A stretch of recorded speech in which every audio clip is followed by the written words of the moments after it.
اور یہ جو آپ نے باتیں ساری بتائی ہیں نا کہ یہ مسئلہ ہے، یہ مسئلہ ہے، یہ مسئلہ ہے، تو یہ قبض وبض تو کچھ نہیں ہے، یہ اپنے شیخ کے ساتھ رابطہ اور ان کی صحبت کی کمی کی نشانیاں ہیں، ٹھیک ہے؟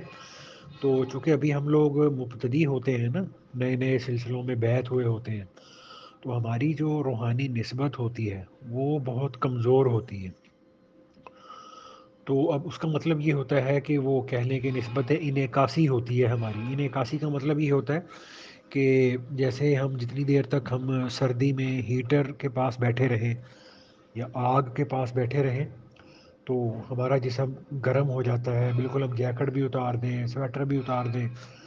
تو ہمیں بالکل بھی سردی محسوس نہیں ہوتی۔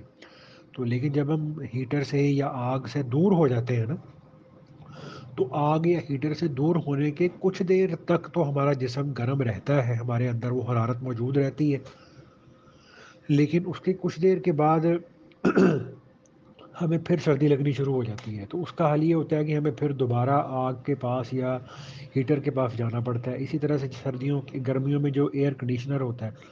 تو ایئر کنڈیشنر والے کمرے میں بیٹھے رہیں تو ٹھنڈک کا احساس رہتا ہے، اور کمرے سے نکل جائیں، ایئر کنڈیشنر سے دور ہو جائیں تو اس کے بعد کچھ دیر تک تو وہ ٹھنڈک رہتی ہے، اس کے بعد وہ ٹھنڈک آہستہ آہستہ پھر سے حرارت میں بدل جاتی ہے۔ تو اس کا کیا مطلب ہوتا ہے کہ ہمیں پھر دوبارہ سے نا مطلب ایئر کنڈیشنر کے پاس جانا پڑے گا، ٹھیک ہے؟ تو اس کی ایک اور مثال ہوتی ہے، جیسے ہم لوگ کھانا کھاتے ہیں تو ہم دن کے اندر 3 دفعہ تو ہمارا ارینج کھانا ہوتا ہے، کہ یعنی جو ہم نے ہر حال میں کھانا ہی کھانا ہے۔ تو ابھی جیسے نا صبح ہم نے ناشتہ کیا یا کھانا کھایا تو ہمیں 11-12 بجے دوبارہ کھانے کی ضرورت پیش آتی ہے۔ تو یہ نہیں ہوتا کہ ہم نے جب ایک دفعہ کھانا کھا لیا تو اب ہم جناب 10-12 دن کھانا ہی نہ کھائیں اور یہ کہتے رہے کہ جی میں مصروف ہوتا ہوں، اس میں مصروف ہوتا ہوں، اس میں مصروف ہوتا ہوں، تو مجھے کھانے کا ٹائم نہیں ملتا۔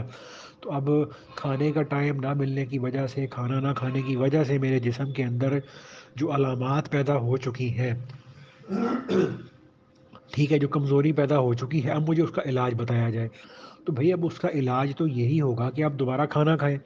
ٹھیک ہے نا؟ تو جس طرح سے ہم دنیاوی سارے کام ہیں نا ان کو ہم ہر تھوڑے تھوڑے وقفے کے بعد ان کو ریپیٹ کیا جاتا ہے، تو اس ریپیٹنس کی وجہ سے ہمیں جو ہے نا ان چیزوں کی برکات اور اثرات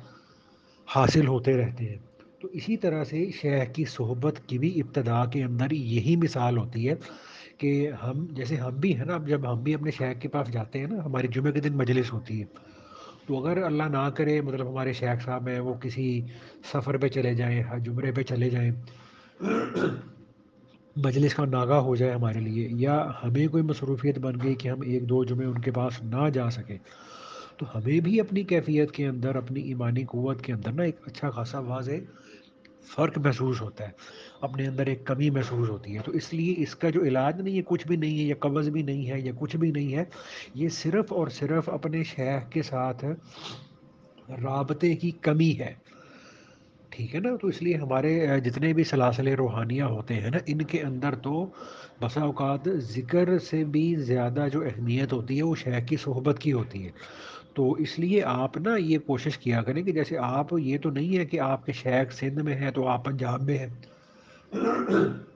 آپ بھی سندھ کے اندر ہیں، آپ کے شیخ صاحب بھی ماشاءاللہ سندھ کے اندر ہیں، تو آپ یہ کوشش کیا کریں کہ کم از کم مہینے میں ایک دفعہ لازمی، حالانکہ یہ مہینہ بھی زیادہ ہے،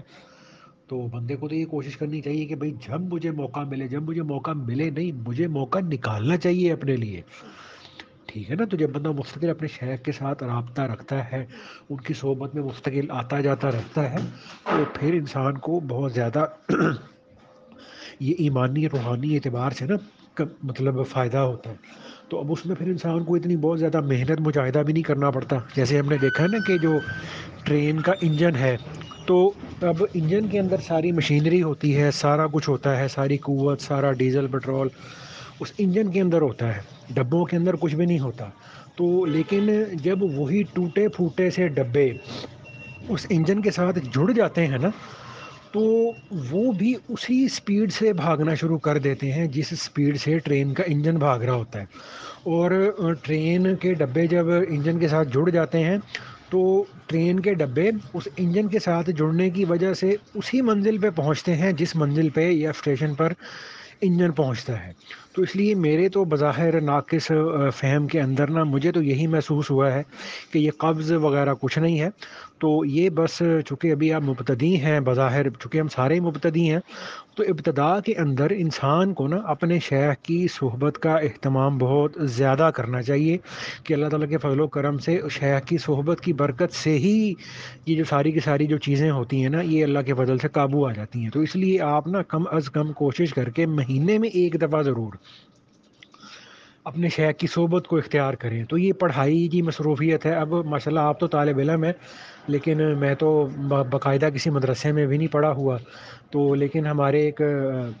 عالم ہیں ماشاء اللہ، فوت ہو گئے، کافی عرصہ ہو گیا ان کو. تو انہوں نے یہ فرمایا تھا کہ اللہ تعالیٰ نے قرآن پاک کے اندر 4 جگہ پر اپنے نبی صلی اللہ علیہ وآلہ وسلم کے